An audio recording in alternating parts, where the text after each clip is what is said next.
के लिए कैलाश पर्वत से पधार दिया। आज भगवान शंकर वहां से कैलाश पर्वत से धीरे धीरे चले, साधु का रूप बना लिया और नंद महलों के पास आ गए और बड़ी तेज से अलख जगाया और कह दिया, बाबा अरे मैया। गेट पे आवाज लगाई, मैया ने देखा कौन आया है।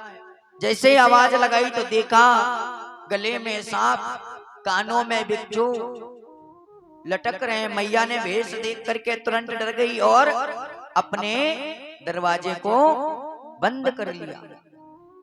सखी ने पूछा, अरे नंदरानी दरवाजा क्यों बंद कर लिया?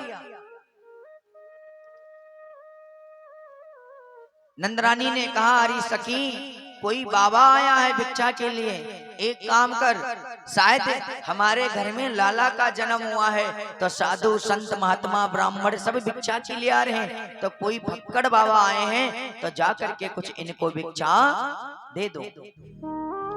सखी जैसे ही भिक्षा लेकर के निकली, भोलेनाथ ने कहा, अरे सखी मुझे भिक्षा नहीं चाहिए, जो घर में लाला अवतरित हुए हैं मुझे केवल उनके दर्शन करना है।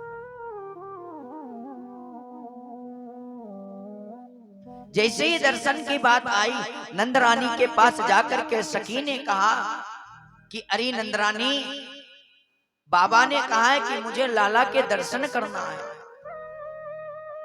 मैया ने मना कर दिया कि अरे तुमको पता था, उस दिन तुमने देखा था एक रूप बदल करके आई थी और मेरे लाला को उठा ले गई थी, क्या पता कोई कंस का भेजा हुआ दूत ही हो, मैं नहीं दर्शन कराऊंगी, मना कर दो कि लाला को दर्शन नहीं मिलेंगे, भिक्षा लेनी हो तो ले लो।